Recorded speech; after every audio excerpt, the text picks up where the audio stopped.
सभी स्टूडेंट्स का एक बार फिर से अपनी जो क्विज है उसमें स्वागत है। आज अपन फिर स्टार्ट करेंगे। सबसे पहले बता दे रहा हूँ कि लगभग एक्सेप्टेड है कि आपका लैब असिस्टेंट का एग्ज़ाम लगभग जून तक लग सकता है। तो यह क्लास लैब असिस्टेंट के स्टूडेंट्स के लिए भी बहुत ही महत्वपूर्ण है। इसमें आपको लैब असिस्टेंट में जितने भी क्वेश्चंस आते हैं आज तक आए हैं उनका सॉल्यूशन विथ ऑप्शंस के साथ मिलेगा। ठीक है, एक बार फिर बता देता हूँ कि आपको वही तरीका रहेगा। 15 क्वेश्चन सोल्व होंगे और उसमें आपके ऑप्शंस भी होंगे। ठीक है, स्टार्ट करते हैं अपन। पहला क्वेश्चन पहला है आपके प्लांट में से। ठीक है, पहला क्वेश्चन है चावल का कुल है। क्वेश्चन है चावल का कुल है। ठीक है, सबसे पहले क्वेश्चन क्या बढ़ता है चावल में से। चावल का बॉटनिकल नाम या चावल का वानस्पतिक नाम याद रखना। चावल का वानस्पतिक नाम होगा ओराइजा।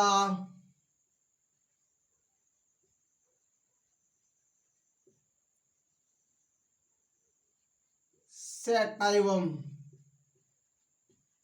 याद रखना चावल का बॉटनिकल नाम होगा ओराइजम सेटाइवम।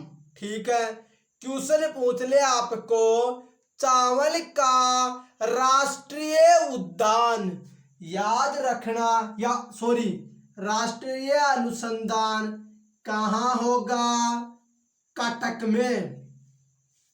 याद रखना चावल का राष्ट्रीय अनुसंधान कहाँ होगा? कटक में।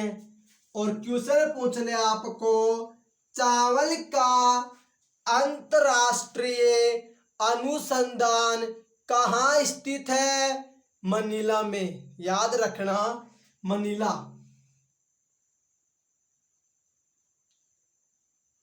मनीला। चावल का वानस्पतिक नाम ओराइजा सेटाइवम। क्वेश्चन पूछ ले आपको कि चावल का राष्ट्रीय अनुसंधान कहाँ स्थित है? कटक में चावल का राष्ट्रीय अनुसंधान स्थित है। क्वेश्चन पूछ ले आपको चावल का अंतर्राष्ट्रीय अनुसंधान कहाँ स्थित है? याद रखना मनीला में। ठीक है, क्वेश्चन पे आते हैं। चावल का कुल पोएसी होगा, सोलेनेसी होगा, कुर्सी फेरे होगा या सभी?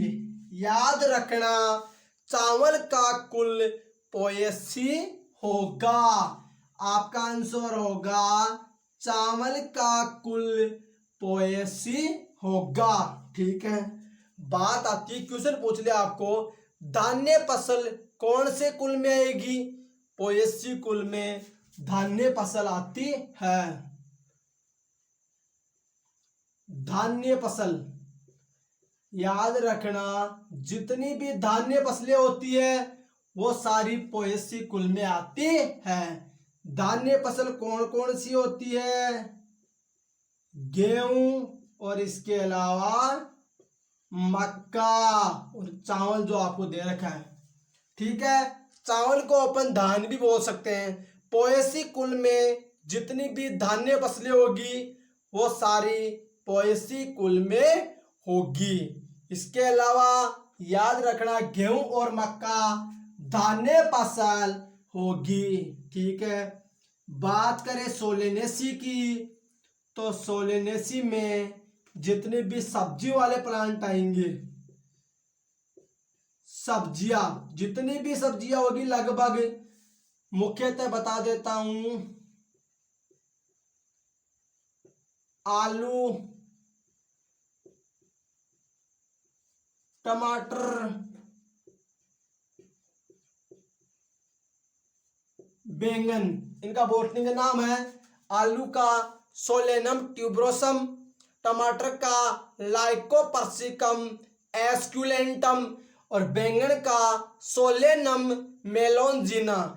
याद रखना, आलू का बोटनिकल नाम सोलेनम ट्यूबरोसम, टमाटर का बोटनिकल नाम लाइकोपर्सिकम एस्कुलेंटम, बैंगन का बोटनिकल नाम होगा सोलेनम मेलोंजिन। ठीक है, बात करें अपन कुर्सी फेरी की, तो कुर्सी फेरी का दूसरा नाम होता है ब्रेसिकेसी।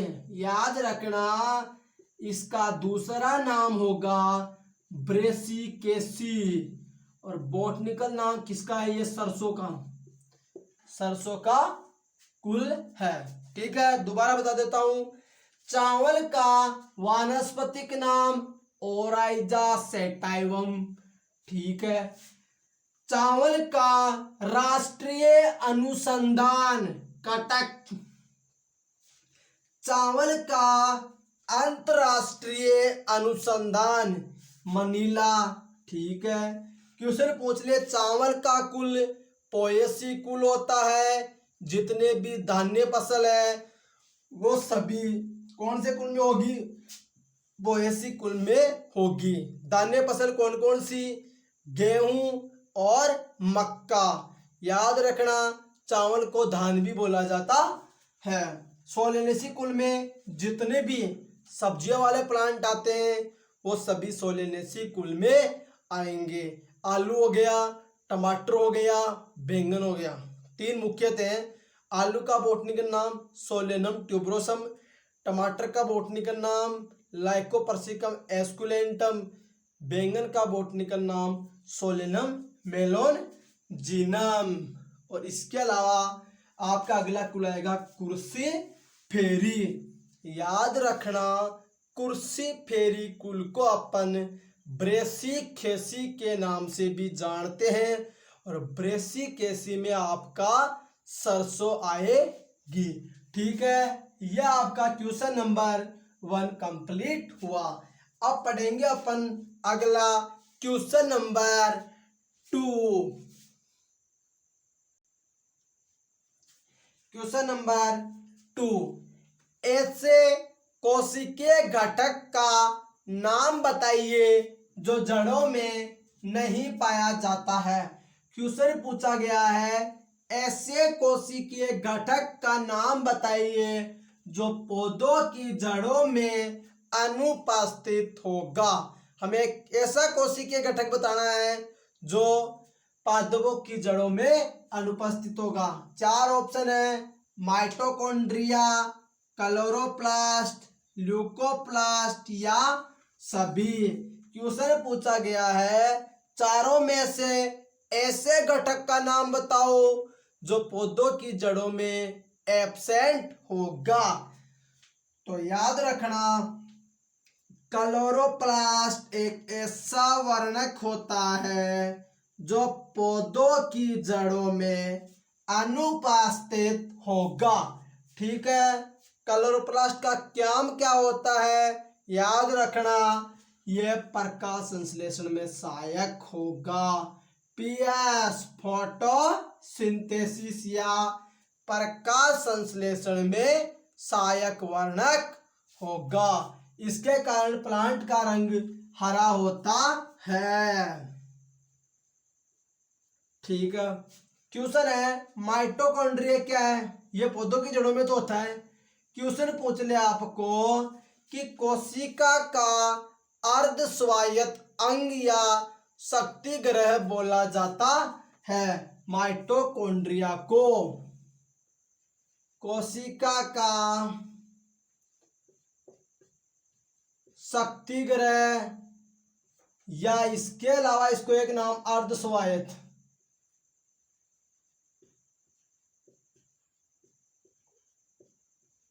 अर्ध स्वायत्त के नाम से जाना जाता है। माइटोकॉन्ड्रिया को कोशिका का शक्ति ग्रह, पावर हाउस या अर्ध स्वायत्त अंग के नाम से जाना जाता है, क्योंकि माइटोकॉन्ड्रिया की उत्पत्ति पूर्ववर्ती माइटोकॉन्ड्रिया से होती है, इसलिए माइटोकॉन्ड्रिया को अर्धस्वायत्त अंग बोला जाता है। ठीक है।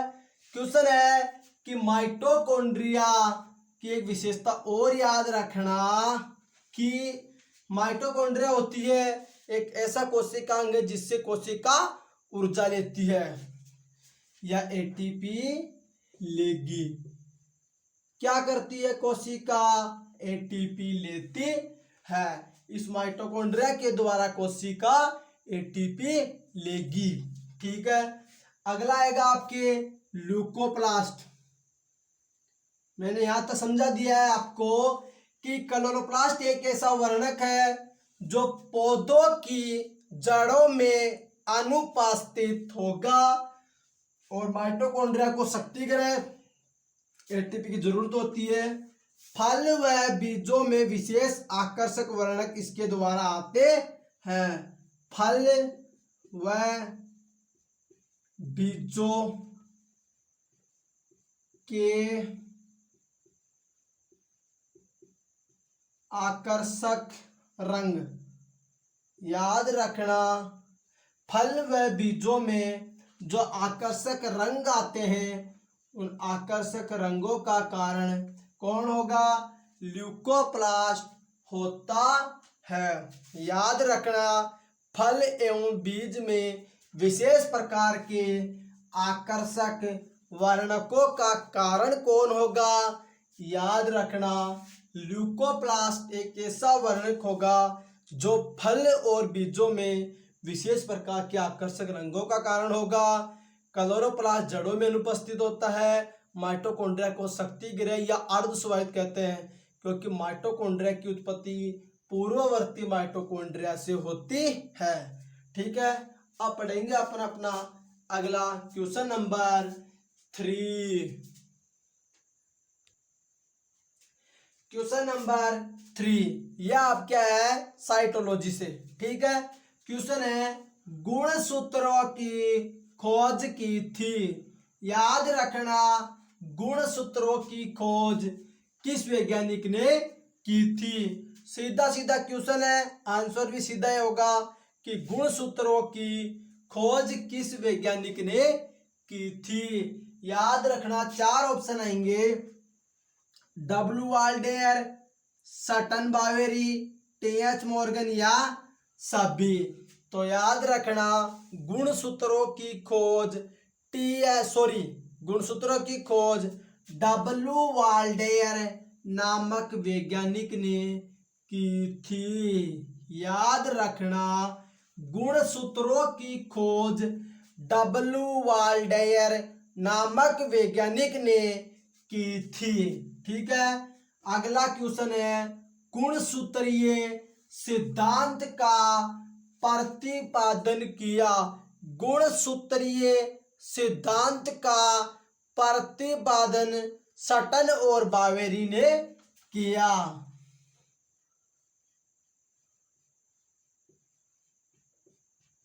गुणसूत्र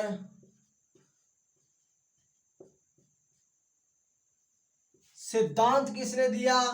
सटन और बावेरी ने गुणसूत्रीय सिद्धांत का प्रतिपादन किया था। ठीक है। अगला क्वेश्चन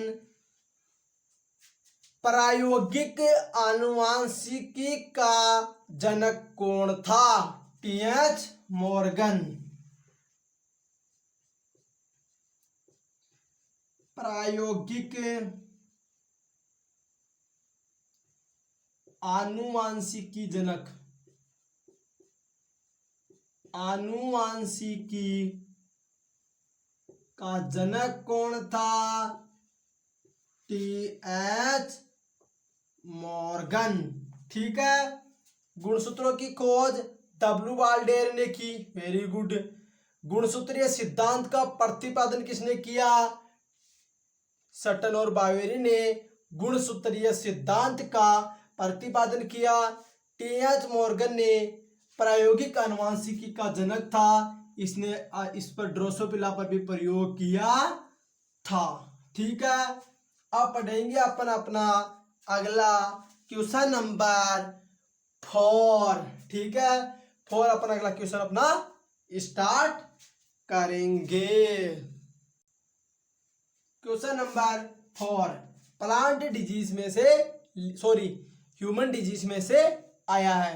क्वेश्चन है कि असंचरणशील रोग होता है। ठीक है, असंचरणशील का मतलब जिसका एक दूसरे में इफेक्टेड या संक्रमण नहीं हो, एक व्यक्ति से दूसरे व्यक्ति में ना फैले। 4 ऑप्शन आएगा आपका, गठिया, हैजा, कैंसर और सभी। तो याद रखना, गठिया एक ऐसी डिजीज होती है जो एक दूसरे में नहीं फैलेगी। आपके 2 दोस्त खाना खा रहे हैं, 2 दोस्त साथ उठ रहे हैं, साथ बैठ रहे हैं, तो दोनों में कभी एक दूसरे में नहीं फैलेगी। ठीक है, ये क्या हो गया, असंचरणीय रोग। ठीक है, एक चीज बता देता हूं, ये आपका ऑप्शन थोड़ा सा मिसप्रिंट में आ गया, याद रखना आपका इसकी जगह अपन ऐड समझेंगे। ठीक है, अगला आपका है हैजा। सबसे पहला तो ये बताइए कि हैजा किसके द्वारा होगा, समझा देता हूं। हैजा होगा कवक, जीवाणु, विषाणु, किसके द्वारा होगा, याद रखना हैजा कवक के द्वारा नहीं होगा बल्कि हैजा जीवाणु के द्वारा होगा।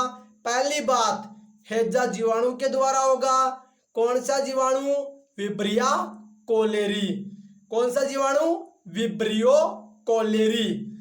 इसके अलावा हैजा असंचरणशील नहीं है बल्कि संचरणशील है, एक दूसरे में फैल सकता है।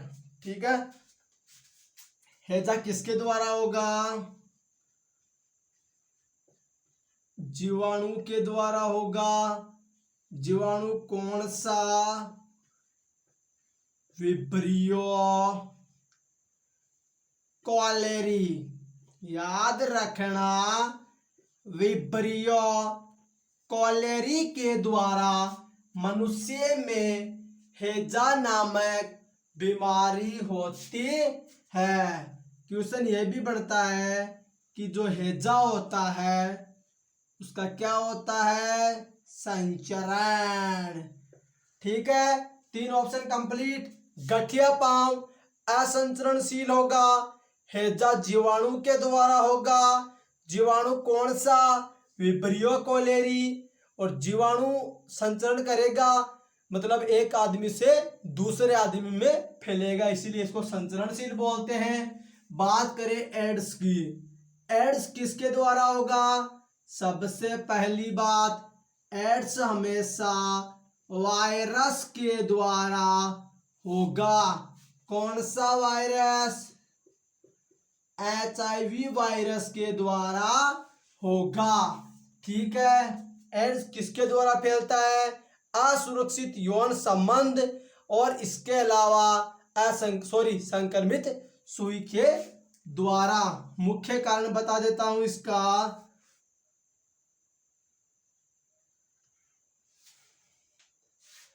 असुरक्षित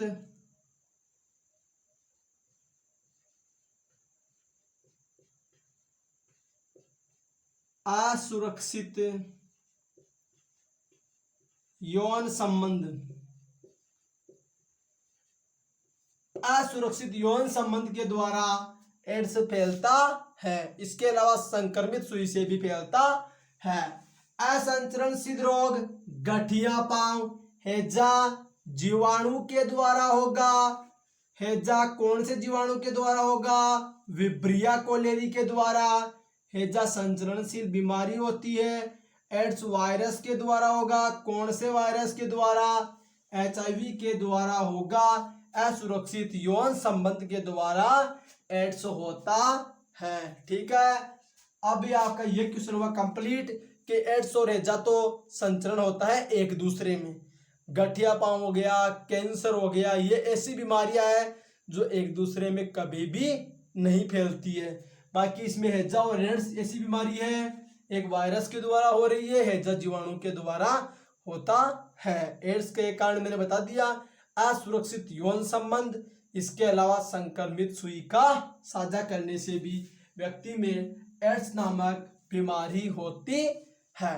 ठीक है, अब पढ़ेंगे अपन क्वेश्चन नंबर 5। क्वेश्चन नंबर 5 है आपका हार्मोन में से आया है। क्वेश्चन नंबर 5 है नर हार्मोन होगा।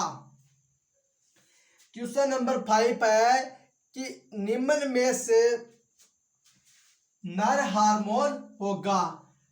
4 ऑप्शन आएंगे, टेस्टोस्टेरोन, प्रोजेस्टेरोन, इंसुलिन या सभी।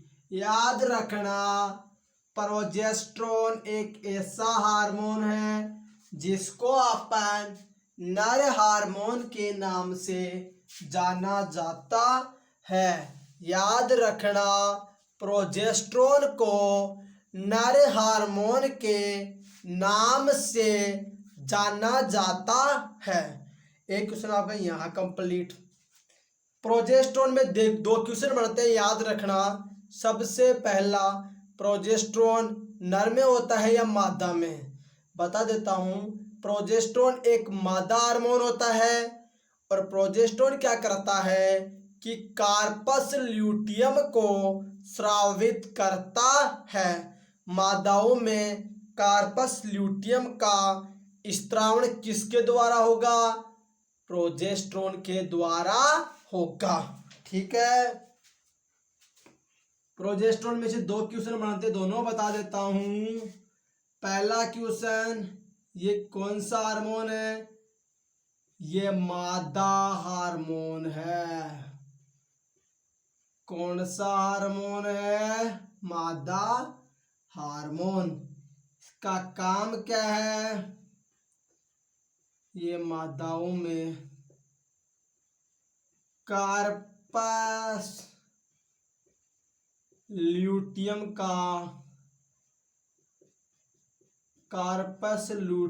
स्त्रावण, कार्पस ल्यूटियम का स्त्रावण करता है। प्रोजेस्टेरोन मादा हार्मोन है, कार्पस ल्यूटियम का स्त्रावण करता है। अगला आपका इंसुलिन, ये किसमें सहायक होता है?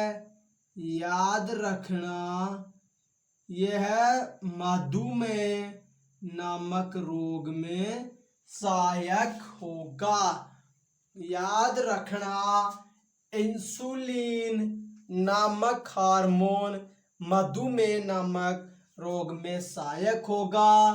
टेस्टोस्टेरोन हार्मोन नर हार्मोन होगा, जबकि प्रोजेस्टेरोन होता है वो मादा हार्मोन होता है। कार्पस ल्यूटियम का स्त्रावण प्रोजेस्टेरोन के द्वारा होता है। ठीक है, इंसुलिन मधुमेह नामक रोग में सहायक होती है। ठीक है, अब पढ़ेंगे अपन क्वेश्चन नंबर 6। ठीक है, आपका क्वेश्चन नंबर 6।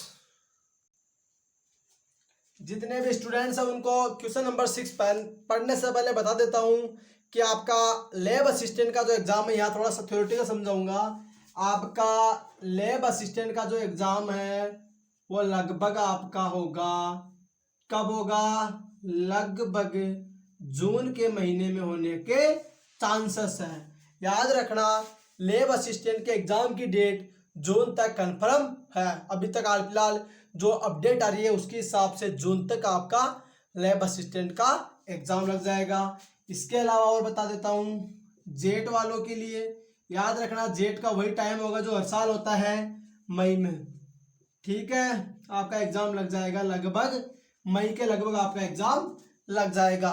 तो जेट वाले स्टूडेंट्स के लिए तो अभी मान के चलो लगभग 2 महीना भी नहीं है ढंग से। जो जेट की तैयारी कर रहे हैं उनके लिए बता रहा हूँ, उनके लिए बहुत कम टाइम बचा है कि जेट और लैब असिस्टेंट जो भी तैयारी कर रहे हैं उनके लिए इन कंसेप्ट की बहुत ज़्यादा इम्पोर्टेंस है।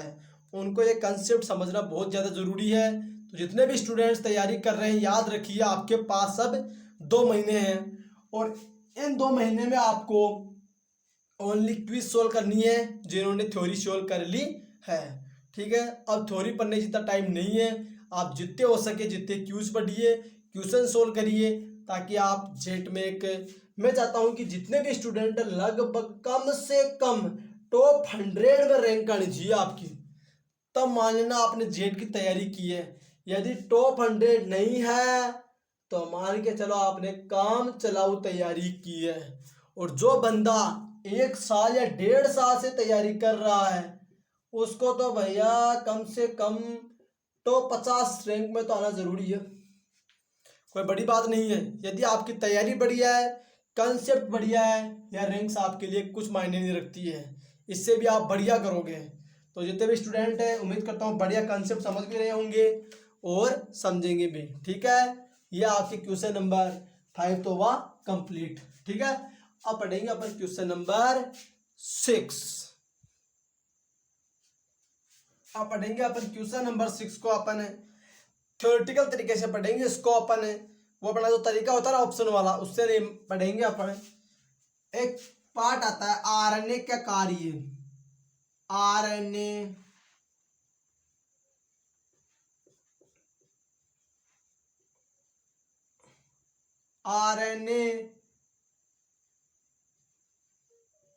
पॉलीमरेज के फंक्शन क्या क्या होते हैं। आरएनए पॉलीमरेज के फंक्शन बताने हैं। सबसे पहला फंक्शन याद रखना, आरएनए पॉलीमरेज से 3-4 ऑप्शन बनते हैं, एक साथ बता रहा हूं, समझ लेना। ठीक है, सबसे पहला आरएनए पॉलीमरेज का सबसे पहला फंक्शन टीआरएनए का संश्लेषण। याद रखना, टीआरएनए को और किस नाम से जाना जाता है?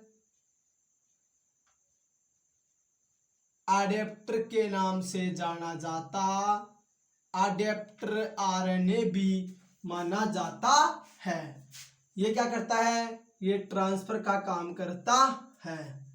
एक क्वेश्चन और क्या बनता है, ये क्या करता है? एमआरएनए का संश्लेषण करेगा। ये क्या करता है? ये संदेश वाहक का काम,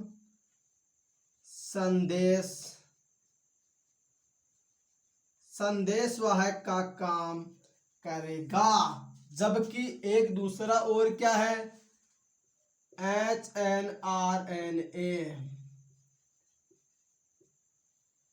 ठीक है, ये इसका भी संश्लेषण करेगा।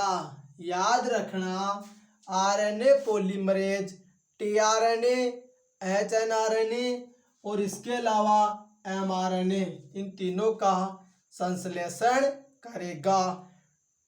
टीआरएनए को अपन अडेप्टर आरएनए के नाम से भी जानते हैं, एमआरएनए को मैसेंजर के नाम से भी जानते हैं, और इसके अलावा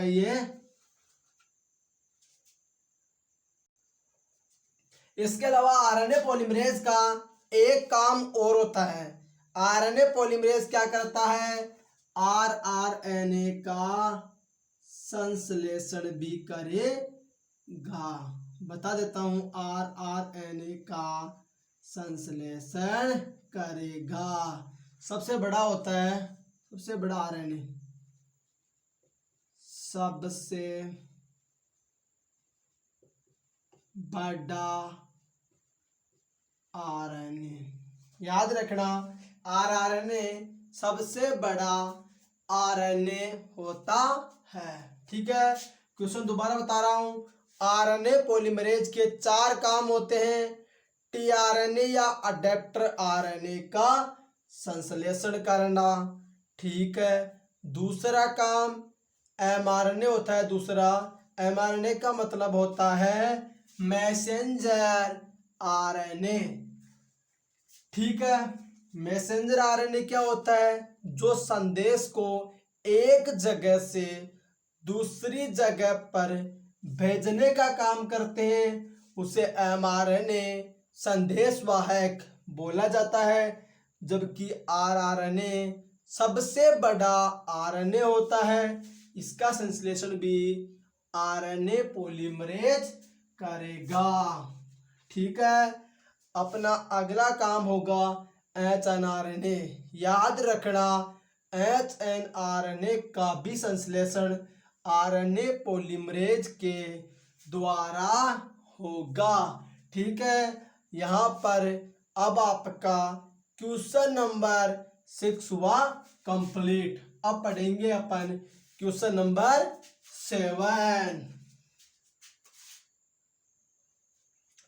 क्वेश्चन नंबर आपका अब आया है आपका क्वेश्चन नंबर 7। यह आपका आया है प्लांट में से। ठीक है, क्वेश्चन है सेव किस प्रकार का पॉम प्रकार का फल है।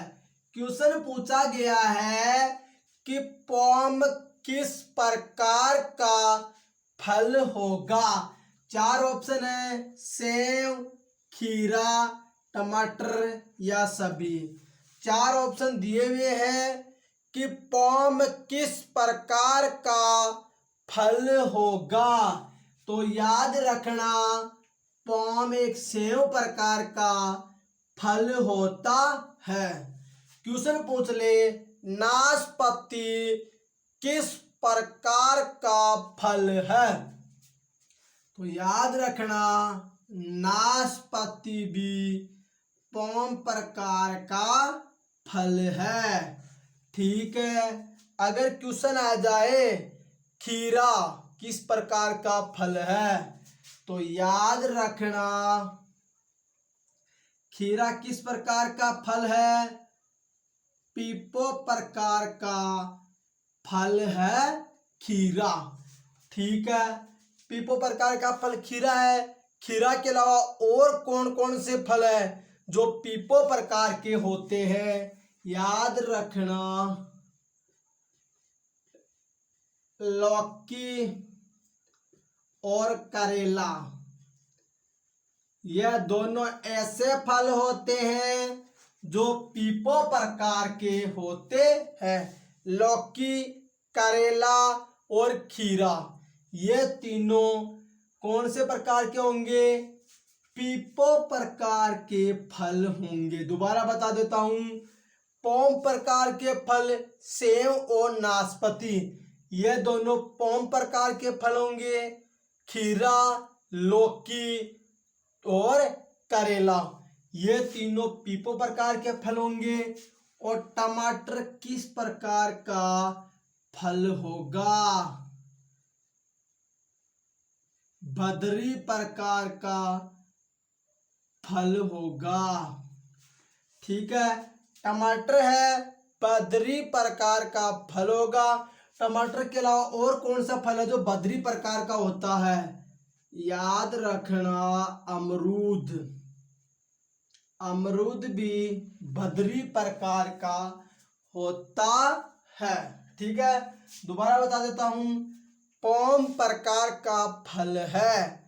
सेव और नाशपाती तो पॉम प्रकार का फल है। ठीक है, यहाँ पर दोनों दे रखे हैं। याद रखना नाशपाती भी पॉम प्रकार का फल है। खीरा, लौकी और करेला ये तीनों किस प्रकार के फल है, याद रखना खीरा, लौकी और करेला ये तीनों पीपो प्रकार के फल हैं। ठीक है, टमाटर और अमरूद यह दोनों बदरी प्रकार के फल होंगे। ठीक है, ये हुआ आपके क्वेश्चन नंबर 7 का समाप्त। अब पढ़ेंगे अपन अपना अगला क्वेश्चन नंबर 8। ठीक है, क्वेश्चन नंबर 8 अपन भाई स्टार्ट करेंगे। अब पढ़ेंगे अपन अगला क्वेश्चन नंबर 8। एंजियोस्पर्म में से आया है कि पीपल है। क्वेश्चन में पूछा गया है कि पीपल क्या है। 4 ऑप्शन है, चारों फल के प्रकार है, सिकनेस, सोरोसिस, अस्टिफल या बेलास्टा।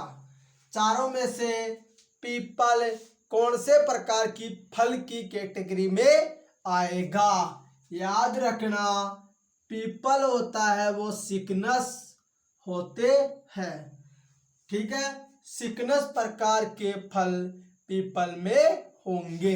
ठीक है, इसके अलावा सिकनस का एक उदाहरण और दे रखा है एनसीईआरटी में, अंजीर। याद रखना, अंजीर और पीपल दोनों ही सिकनस का प्रकार होंगे।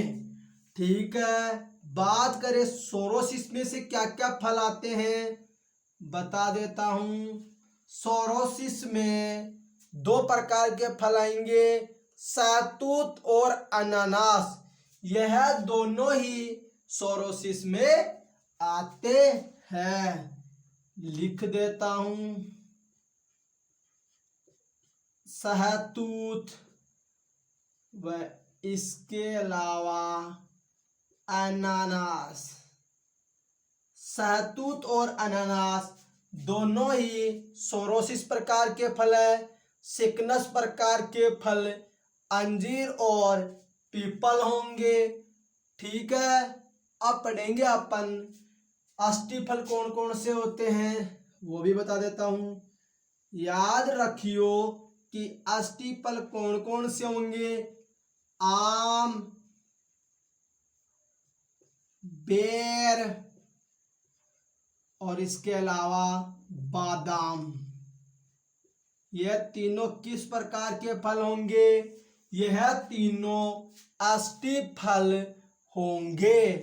ठीक है, इसके अलावा एक और बताता हूं, इससे पहले दोबारा समझा देता हूं कि अंजीर और पीपल तो सिकनस प्रकार का होगा, सहतूत और अनानास यह दोनों सोरोसिस प्रकार के होंगे, जबकि आम, बेर और बादाम यह दोनों किस प्रकार के होंगे, याद रखना यह तीनों अष्टफल होंगे।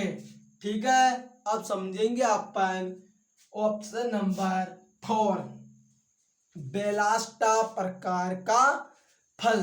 तो याद रखना जो अनार होगा वो बेलास्टा प्रकार का फल होगा। ठीक है, जो बेलास्टा प्रकार के फल होते हैं, अनार होते हैं ना, वो बेलास्टा प्रकार के फल होंगे। ठीक है, अब पढ़ेंगे अपन क्वेश्चन नंबर 9। क्वेश्चन नंबर 9 यह क्या है, जूलॉजी से। याद रखना, किसमें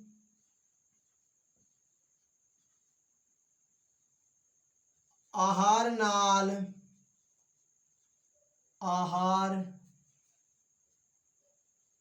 किसमें आहार नाल अनुपस्थित होगी। क्वेश्चन पूछा गया है कि किसमें आहार नाल अनुपस्थित होगी। 4 ऑप्शन है, एस्केरिस, प्लेनेरिया,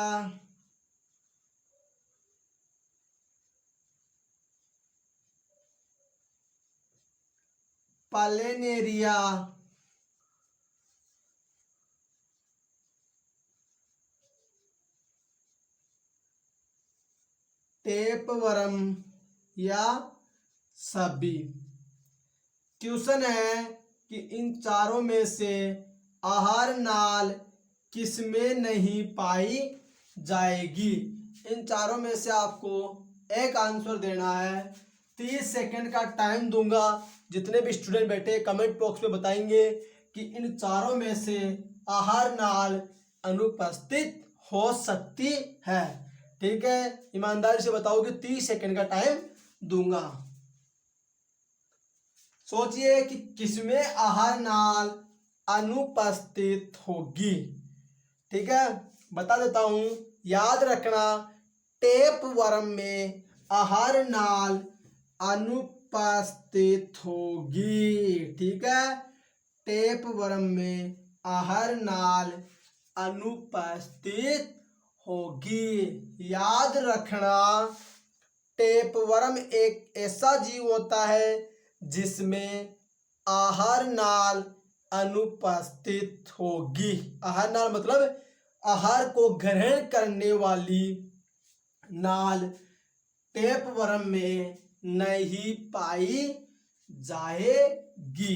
ठीक है, क्वेश्चन नंबर 9 आपका सोल्व हो गया है। ठीक है, क्वेश्चन नंबर 10 स्टार्ट करने से पहले थोड़ा बेसिकली बता देता हूं कि मेरा वही तरीका रहेगा जो हमेशा रहता है, कंसेप्ट पे फोकस करना। मैं हमेशा सबसे ज़्यादा इम्पोर्टेंस देता हूँ कंसेप्ट को, क्योंकि मेरा हमेशा स्ट्रॉन्ग जोन रहा है कंसेप्ट को समझना। मैं अपनी लाइफ में कभी भी इस चीज़ पर कभी भरोसा नहीं करता हूँ। यह आपका सोल्व हो गया रटने पर। इस चीज पे मैं अपनी लाइफ में कभी भी भरोसा नहीं करता, जबकि इस चीज पर मैं 100% विश्वास करता हूँ। कंसेप्ट हमेशा मेरा स्ट्रॉन्ग जोन रहता है, कंसेप्ट। मैंने अपनी लाइफ में हमेशा कंसेप्ट को ही इम्पोर्टेंस दिया है, नहीं कि बल्कि रटने पर, क्योंकि आज तक मैंने रटाफिकेशन नहीं लगाई। मेरे स्टूडेंट से भी उम्मीद करूंगा कि कंसेप्ट पे ध्यान देंगे। कंसेप्ट आपका क्लियर है, क्वेश्चन कहीं से भी आएगा आपका गलत नहीं होगा। हालांकि एक बात, कंसेप्ट समझने में टाइम जरूर लगेगा। मान के चलना कंसेप्ट समझ में आ रहा है तो आप कभी किसी भी एग्जाम से पीछे नहीं हटोगे। कंसेप्ट क्लियर नहीं है, आपको एग्जामिनर घुमाएगा, क्योंकि वो एग्जामिनर होता है, कहीं से भी क्वेश्चन बढ़ा सकता है। आपका पोटेंशियल होनी चाहिए कि मेरे को कंसेप्ट समझना है। कंसेप्ट क्लियर है, सारे एग्जाम दुनिया के आपके आराम से करें, ऐसे चुटकी बजाते हुए आपके सारे एग्जाम क्लियर हो जाएंगे, चाहे लैब असिस्टेंट हो। दोबारा बता रहा हूँ, लैब वाले स्टूडेंट भी क्वेश्चनों को ध्यान से पढ़ लेना, उनके लिए भी ये छाट के बनाए हुए क्वेश्चन है। जो बंदा लैब असिस्टेंट की तैयारी कर रहा है, ठीक है। अब पढ़ेंगे अपन question number 10। Question number 10 question है, रूट मेरिस्टेम है। क्वेश्चन पूछा गया है कि रूट मेरिस्टेम है। 4 ऑप्शन आएंगे। क्वेश्चन भैया रूट का मेरिस्टेम है। 4 क्वेश्चन आपके पार्श्विक, दूसरा उपांतस्थ, और क्वेश्चन नंबर 3 होगा आपका अंतस्थ, और अगला क्वेश्चन है सभी। ठीक है, क्वेश्चन पूछा गया है कि रूट मेरिस्टेम है। आपका क्वेश्चन है कि रूट की जो मेरिस्टेम होती है वो क्या होती है, आपको बताना है। सबसे पहला, रूट होती है उसमें गुरुत्वाकर्षण कैसा होता है, याद रखना गुरुत्वाकर्षण कैसा होगा, पॉजिटिव होगा। ठीक है, जड़ों की उत्पत्ति होगी, जड़ की उत्पत्ति, जड़ों की उत्पत्ति कैसी होगी, अंतर्जात होगी। ठीक है, जड़ें होती है उनकी जो उत्पत्ति होगी वो कैसी होगी, अंतर्जातीय होगी। ठीक है, कोई प्रॉब्लम नहीं। ठीक है, 4 ऑप्शन है। जड़ कैसी होती है, पार्श्विक, उपांतस्थ, अंतस्थ या सभी। तो याद रखना जड़ों की जो मेरिस्टेम होती है ना, बोले तो रूट मेरिस्टेम, याद रखना रूट मेरिस्टेम उपांतस्थ होगी। आपका आंसर होगा 2, रूट मेरिस्टेम उपांतस्थ होती है। ठीक है, यह आपका हुआ कंप्लीट। ठीक है, इसके अलावा अब अपन क्वेश्चन नंबर 11 स्टार्ट करेंगे। बता देता हूं 11वां क्वेश्चन होगा आपका, मैं थ्योरेटिकल तरीके से बताऊंगा, एक ही क्वेश्चन से आपको 5 आंसर बताऊंगा। ठीक है, तो क्वेश्चन नंबर 11 होगा आपका थ्योरेटिकल। आपका क्वेश्चन नंबर 11, ठीक है, 11 वही आया है आपके फैमिली से। ठीक है, फल के बारे में है। क्वेश्चन है, सौंफ है, सौंफ किस प्रकार का फल है? 4 ऑप्शन है, युग्म वेशम, फॉलिकल, कैरियोप्सिस या कॉस्ट फल। क्वेश्चन पूछा गया है आपको कि जो सौंफ होती है वो किस प्रकार का फल है? युग्म वेशम, फॉलिकल, कैरियोप्सिस या कॉस्ट फल। तो सबसे पहला आपका आंसर आएगा पहला ऑप्शन, सौंफ होता है वो युग्म वेशम प्रकार का फल होगा। सौंफ हमेशा युग्म वेशम प्रकार का फल होगा। सौंफ के अलावा और कौन सा फल है जो युग्म वेशम होता है? धनिया। याद रखना, धनिया एक ऐसा प्रकार का फल है जो युग्म वेशी प्रकार का होता है। ठीक है, क्वेश्चन पूछ ले आपको, फॉलिकल प्रकार का फल, चंपा का जो फल होता है वह फॉलिकल प्रकार का होगा। याद रखना, चंपा का जो फल होता है वो फॉलिकल प्रकार का होगा। कैरियोप्सिस प्रकार का फल होगा।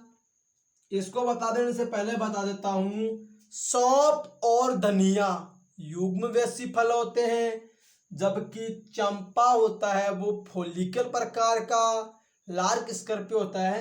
इसके अलावा कैरियोप्सिस प्रकार का फल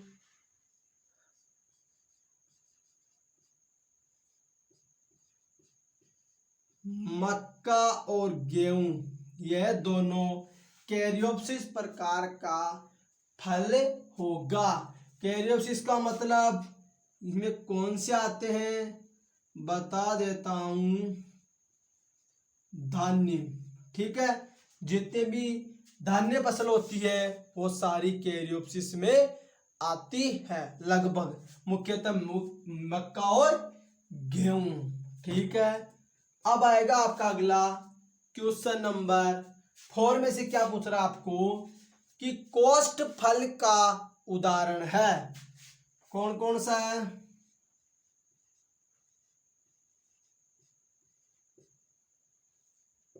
सिंगाड़ा व काजू, ये दो किस प्रकार के फल है? कोष्ठ प्रकार के फल है। युग्म वेशम प्रकार के फल सौंफ और धनिया, फॉलिकल प्रकार का फल चंपा, और युग्म वेशी प्रकार का फल धनिया और ये। कैरियोप्सिस प्रकार का फल होगा मक्का और गेहूं, जबकि कोष्ठ प्रकार का फल सिंगाड़ा और काजू होगी। ठीक है, सिंगाड़ा और काजू एक ऐसे प्रकार होते हैं जो कोष्ठ फल होते हैं। सौंफ और धनिया युग्म वेशम प्रकार के फल होते हैं, जबकि फॉलिकल प्रकार के फल चंपा होते हैं या चंपा या लार्क स्पर, इसके फ्लोर भी फॉलिकल प्रकार के होते हैं। कैरियोप्सिस प्रकार के फल मक्का, गेहूं और काजू, ये सॉरी मक्का, गेहूं और इसके अलावा एक चावल, ये भी कैरियोप्सिस प्रकार का फल होता है। ठीक है, ये क्वेश्चन हुआ आपका कंप्लीट। ध्यान देंगे, तरीका वही है अपना जो ऑप्शंस वाइज चल रहे हैं। ठीक है, अब मैं आपको आपका अगला क्वेश्चन आएगा, क्वेश्चन नंबर 12 आपको सोल्व करवाते हैं।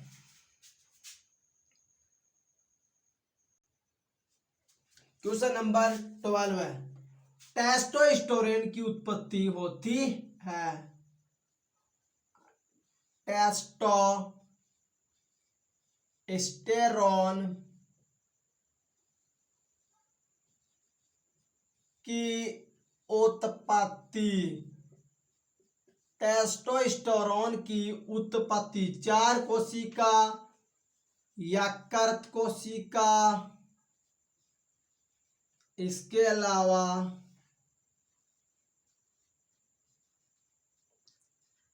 शुक्राणु कोशिका, थर्ड पर आएगा आपका कौन सा, अंतराली कोशिका,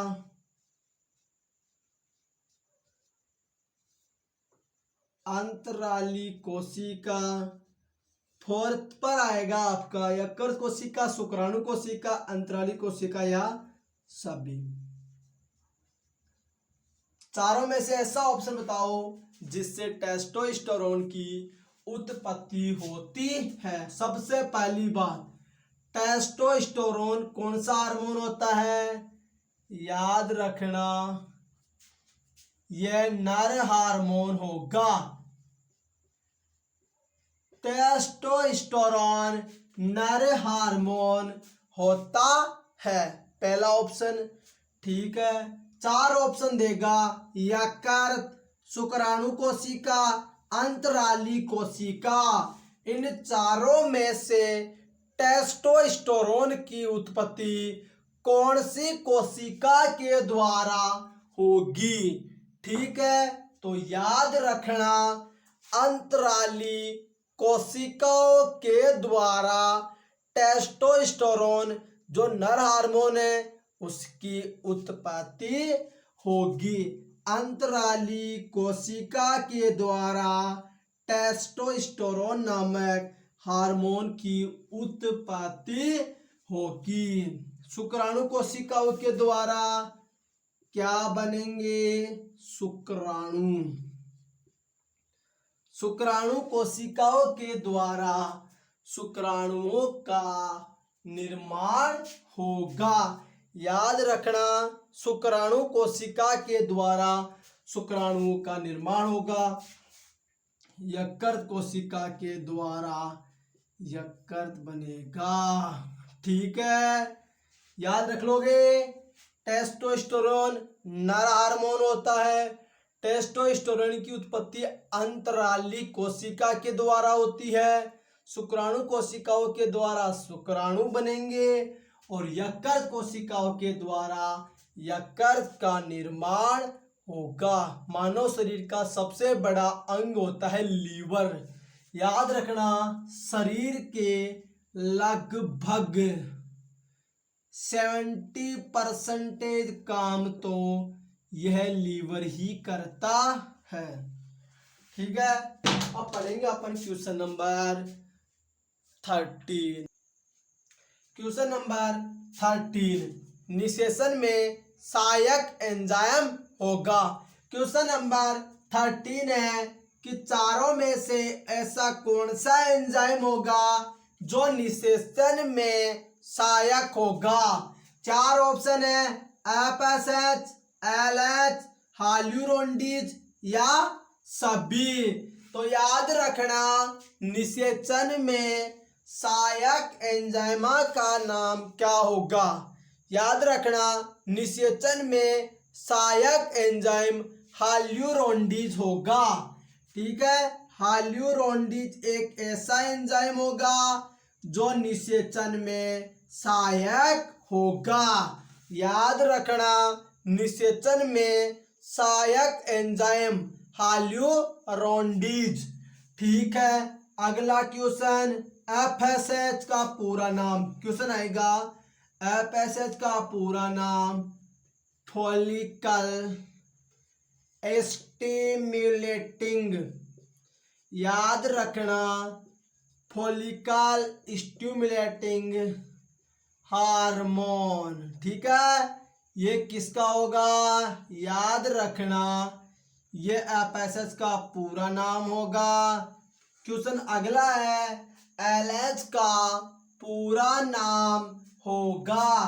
क्वेश्चन है LH का पूरा नाम होगा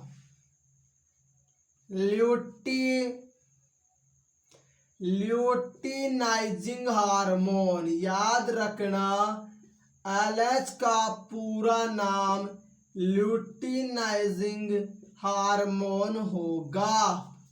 ठीक है, दोबारा रिपीट करा देता हूं कि निषेचन में सहायक एंजाइम हाल्यूरोनिडेज एक ऐसा एंजाइम है जो निषेचन में सहायक होगा। ठीक है, अब आपको पूछ ले एफएसएच का पूरा नाम फॉलिकल स्टिमुलेटिंग हार्मोन। याद रखना एफएसएच का पूरा नाम होता है फॉलिकल स्टिमुलेटिंग हार्मोन। ठीक है, आपको क्वेश्चन पूछ ले एलएच का पूरा नाम ल्यूटिनाइजिंग हार्मोन। ठीक है, क्वेश्चन नंबर पढ़ेंगे अपन 14। बेमेल है, क्वेश्चन पूछा गया है सीधा सीधा क्वेश्चन पूछा गया है, जेठ 2012 में पूछा गया था। बेमेल है तो मोनेरा क्या होता है? एक प्रकार का बेमेल होता है। याद रखना बच्चों, बेमेल होता है वो मोनेरा को बोला जाता है। ठीक है, अब होगा अपना अगला last and final question number 15।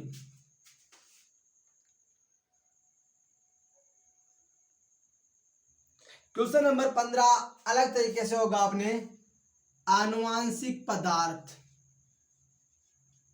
आनुवांशिक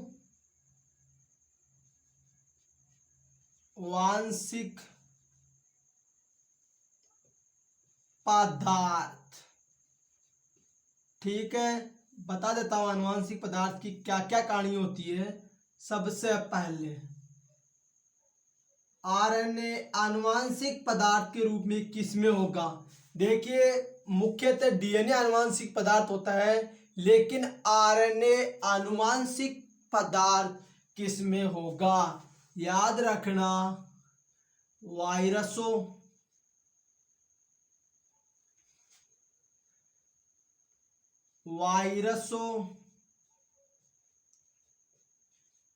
वायरसों में आनुवांशिक पदार्थ क्या होता है? आरएनए। और जितने भी समस्त जीव, यहां लिख देता हूं, समस्त जीवों जैसे कि मानव या इसके अलावा जीवाणु और भी है आदि, कई और भी है जिनमें आनुवांशिक पदार्थ क्या होगा? इनमें आनुवांशिक पदार्थ होगा बच्चों डीएनए। याद रखना डीएनए आनुवांशिक पदार्थ समस्त जीवों में होगा, मानव में होगा और इसके अलावा जीवाणुओं में जो आनुवांशिक पदार्थ होता है वो डीएनए होता है। इसका मतलब लगभग 99% जीवों में आनुवांशिक पदार्थ क्या होगा? डीएनए।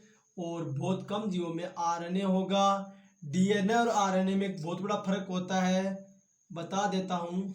इसमें राइबोज शर्करा होती है, राइबोज, जिसमें कितने कार्बन होते हैं? 5 कार्बन।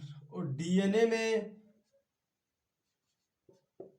डीऑक्सी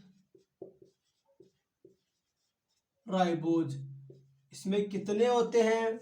6 कार्बन इसमें पाए जाते हैं। ठीक है, डीएनए लगभग 90% जीवों में डीएनए आनुवांशिक पदार्थों के रूप में होता है, जबकि लगभग 1% के लगभग आरएनए जैसे वायरसों में आनुवांशिक पदार्थ होगा। ठीक है, वायरसों की एक विशेषता बताता हूं आरएनए की।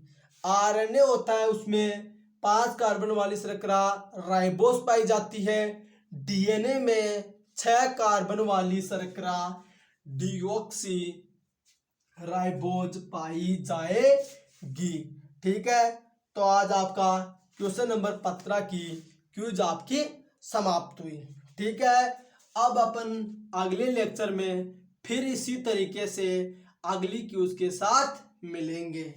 ठीक है, तब तक के लिए आज का लेक्चर देखने के लिए आपका धन्यवाद। उम्मीद करूंगा सभी स्टूडेंट ने बढ़िया तरीके से कंसेप्ट और जी तोड़ से मेहनत की होगी। उम्मीद करूंगा इसी तरह से आप मेहनत करते रहोगे और आगे बढ़ते रहोगे। ठीक है, अब अपन अगली क्विज कल सोल्व करेंगे।